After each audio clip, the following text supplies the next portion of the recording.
Hi again, everyone. Okay, so I've explained the basics of how to make a topic map, and I just want to recap a little bit because people can get a little concerned that I'm telling them to map something as if it's a replacement for notes. It is not a replacement for notes. Whether you're making your own notes or whether you're given notes, you need to have a really good set of notes. The topic map is simply that. It identifies everything in the topic that you are expected to know, understand, and be able to articulate. And so part of your job is to actually be able to clearly see exactly what it is that you need to know in a topic. Now, as I explained before, really your topic map is like a stick figure. And your full notes, imagine this is a perfect photograph of something. All we're doing is a stick figure with the topic map. Now, the point of that is that when you've got your drawing of a heart in rough, etc., all labelled up with the appropriate things you need to know, you can use this as a revision tool by working through and speaking aloud or in your mental voice all the acronyms, and you can go through and articulate every step. And this is the really, really important thing. Remember that both textbooks and lectures present information in a linear fashion. We don't remember well in a linear fashion, and it's not a good way to try and remember something. Competition's notwithstanding. The best way to remember something is to have very clear mental structures and to harden them, solidify them, and add flesh to them over time. And the topic map is a way of generating that mental structure. One of the reasons you shouldn't rely on your textbook diagrams is because you cannot look at a textbook diagram and remember it, okay? Textbook diagram is showing you very realistically, and it's showing you in all the gory and appropriate detail, but it's not showing it to you in a way that you are going to remember. So for structures, a topic map is going to be much more relevant. Now, what I want to just show you a few things now is some hints and tips as to how you start to map topics that may not have a clear organ and a clear sequence to work with. I have mapped a lot of different topics, and some of them are more complex than others, and some of them don't have a clear natural structure, and they're a lot more difficult to map, but they can be particularly rewarding. Things like microbiology, embryology, melanomas, that sort of thing can be really quite difficult to either map at all because they don't have a clear structure, or there's a lot happening all at once, like you've got a time sequence and different parts of an embryo are developing in different ways. Some are developing, some are deteriorating. So there's a lot happening. So how do we approach that sort of thing? Alrighty. Now, some things need to have a fully imposed structure. And that could be something like, vitamins and minerals, where you have to learn what type of foods they're found in, what they're used for in the body, what happens if you have too little, what happens if you have too much. Now, this sort of information is fundamentally iterative, and it is horrendously difficult to remember.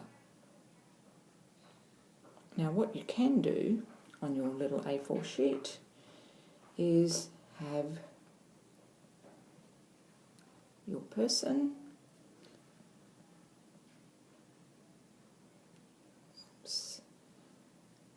and my stylus is that tiny little bit too thick for this job. Okay, so I might have vitamins on one side, I might have minerals on another, and I might simply start by mapping which organ systems in the body that thing is important for. if, for example, something is important for the heart, the entire circulatory system, I might represent that by doing this. So using symbols, okay? And you can represent things, really roughly, etc. The gut, for example. So imagine that's a bit bigger, and you've put a cartoon person with all the relevant major systems identified. Okay, so then you can simply point to what a thing is important for, and whatever it happens to me, say it was magnesium. And you'd continue to do it for every vitamin mineral you're expected to remember. That's step 1, okay? Now let's go to step 2. Okay, step 2. So first of all, we've got a page and we've mapped where things are. So we might have another page where we might map the foods, okay? And so we do the same thing.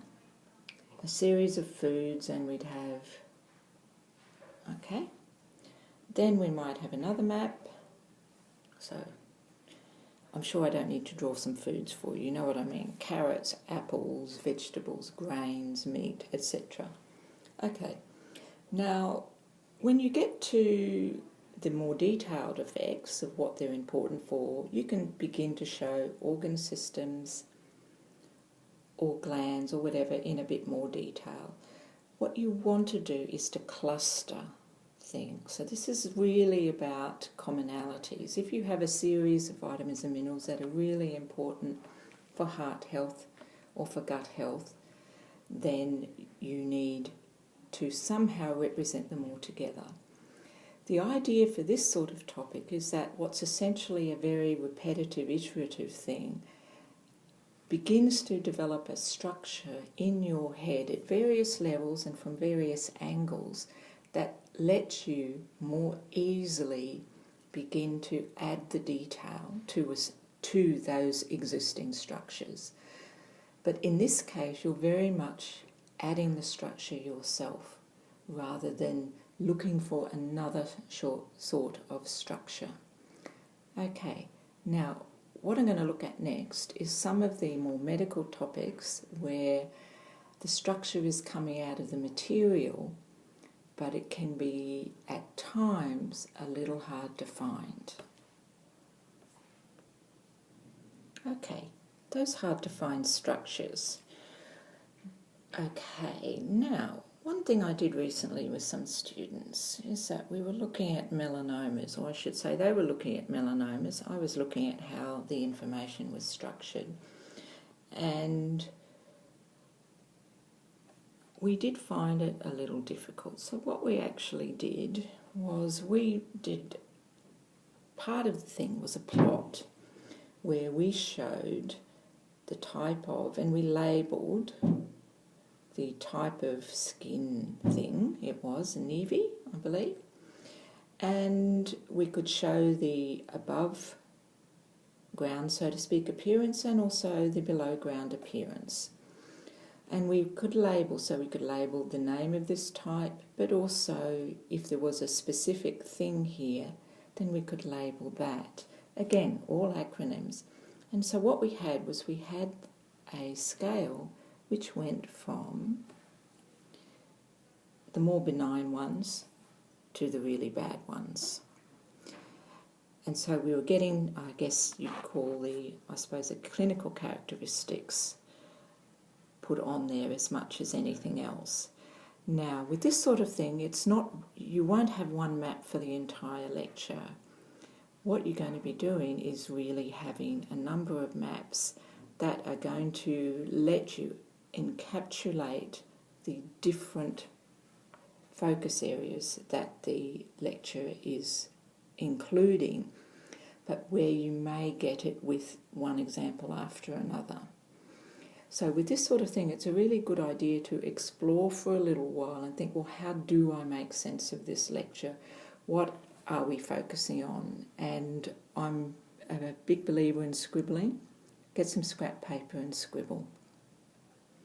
Now, I just want to show you one more little thing.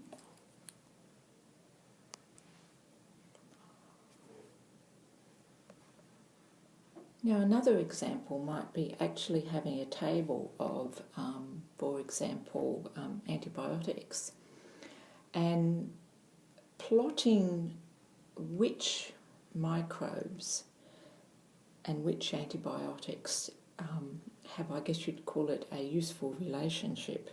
So, for example, I might classify antibiotics according to whether they affect the cell wall or the cell membrane, whether they interfere with, I guess is it protein synthesis? Okay, so I might put that as a big cross. Or that interfere with DNA replication. And I think there's another one where it is folate use or something. Okay. And so what I might do is have my microbes classified in some way across the top and just have a tick or something to show which microbes are controlled by antibiotics that have that effect. So have a think about how you might do it in terms of how could you tabulate this in a non-verbal way. Okay, now I'm going too long on this module. I do have another module for you. Please watch. Made with Doodlecast Pro.